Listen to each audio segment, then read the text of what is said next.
Halo Re, selamat datang di Rekomentar. Kali ini, kita lagi pegang laptop yang kerasa gaming banget luar sama dalamnya. Ini dia, Acer Predator Helios 300. Gimana pengalaman pakainya, dan kira-kira cocok nggak sih buat kebutuhan kalian? Untuk itu, gue Dev dari Rekomentar, dan ini review lengkap untuk Acer Predator Helios 300.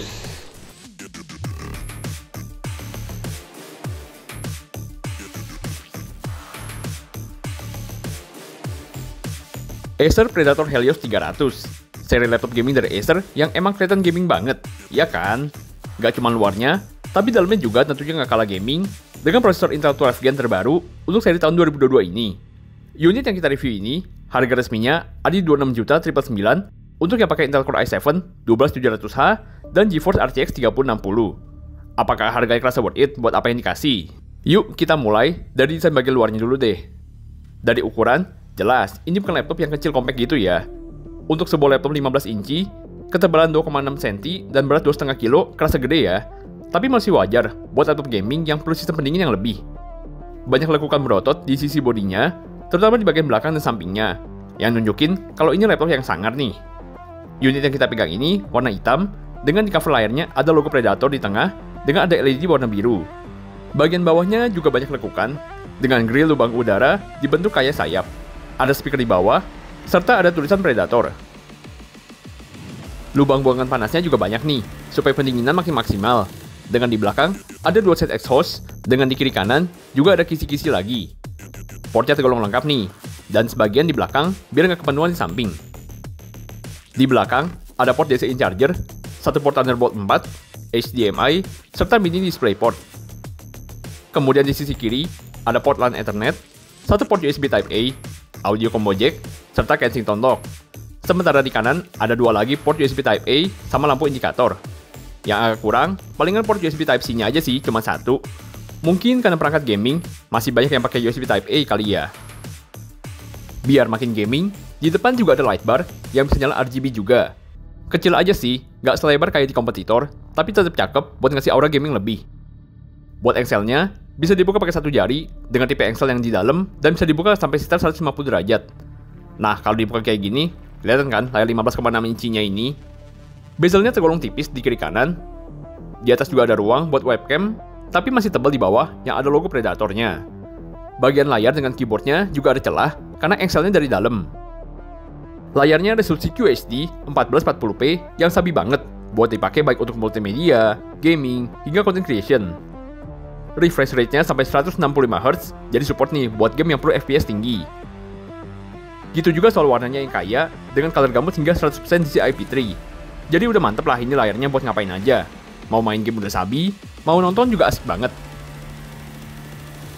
Kemudian di bawahnya ada keyboard yang full RGB. Harus dong, masa iya gaming gak RGB? Keyboardnya full size dari ujung ke ujung, dengan ada numpad fisikal juga, serta tombol power dan tombol shortcut ke aplikasi Predator Sense. Di atasnya ada kisi udara yang dibentuk trapezoid, serta ada tombol turbo yang dengan satu kali pencet aja bisa langsung masuk ke mode turbo untuk performa yang maksimal. Sementara di bawahnya ada touchpad yang lumayan lebar, serta palm rest yang juga cukup nyaman.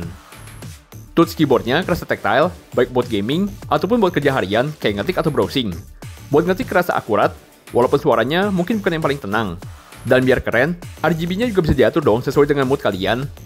Ada beberapa preset yang bisa dipilih via aplikasi Predator Sense, mulai dari statik dengan 4 zona, serta yang dinamis.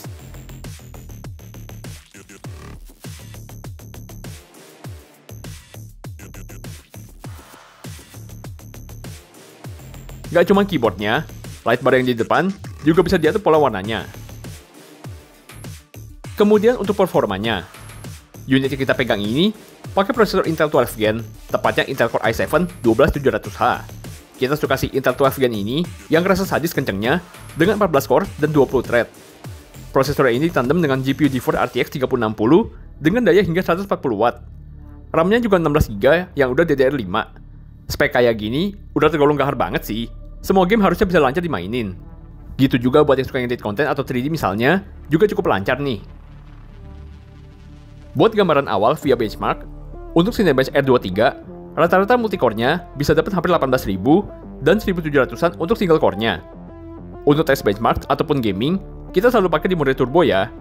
Jadi kalau sambil dicolok, kalian bisa atur level performanya lewat aplikasi Predator Sense, mulai dari Quiet, Default, Extreme, hingga Turbo. Gitu juga kecepatan kipasnya, bisa dipilih dari Auto, Max, juga bisa kalian custom manual. Kalau mau maksimal, ya pakai aja mode turbonya ini, bisa lewat software, atau pencet aja tombol turbonya ini. Langsung deh gaspol. Buat software benchmark lain, kayak PC Mark dan 3D Mark, juga tergolong kenceng banget. Udah sesuai lah laptop ini di kelas laptop gaming menengah ke atas. Sementara, untuk performa pasti pakai beneran, kita tes buat beberapa game juga di mode turbo. Untuk game, kita tes di 1080p, dengan grafik mentok kanan, dan di LSS-nya kita nyalain. Mulai dari game shooter macam CSGO, angkanya variatif, tapi hampir selalu di atas 150 fps, dengan kadang tembus di atas 200 fps juga.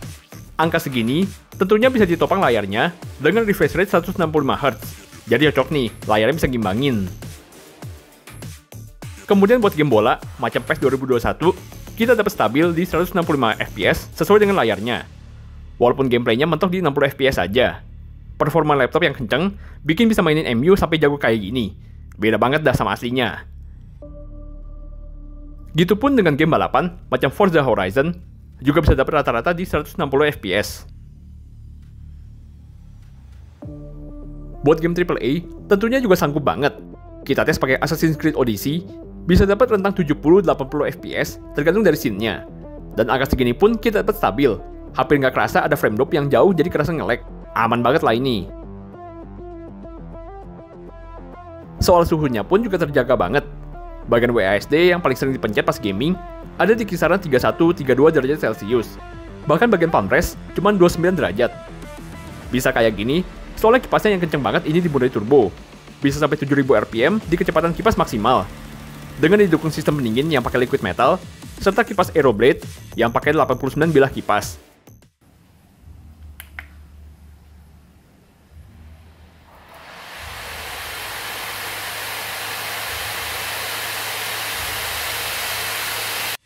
Emang berisik sih, kenceng banget suara kipasnya. Tapi kalau disuruh pilih, mau yang kenceng atau tenang, kita bakal pilih kenceng sih buat gaming. Kemudian buat kalian yang content creator juga bisa banget nih. Soalnya performa yang Yahoo didukung juga dengan layarnya akurat juga. Buat yang sering mainan 3D, misalnya pakai Blender, kita bisa kalian render dalam 2 menitan untuk CPU render pakai Blender BMW. Baru pakai CPU loh itu. Sementara kalau pakai RTX 3060-nya, bisa kelar dalam 37 detik aja. Gitu juga, buat yang sering edit video pakai Premiere Pro, untuk render file 4K 2 menit dengan color grading, bisa kelar dalam 3,5 menit.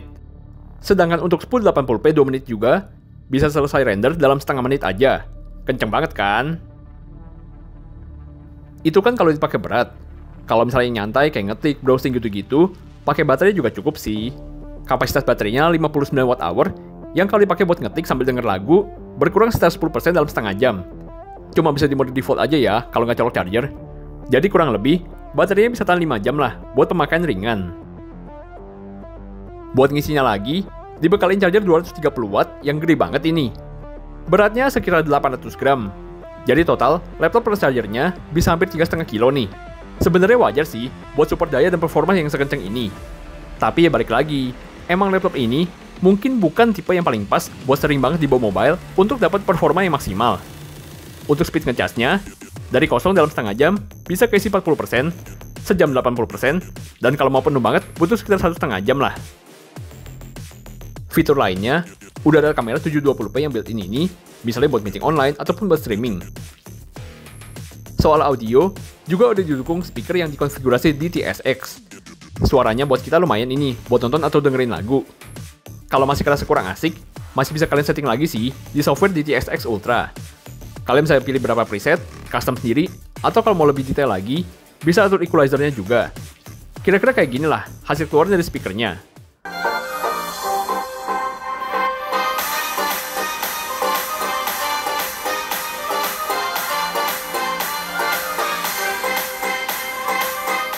Nah, itu dia tadi Acer Predator Helios 300.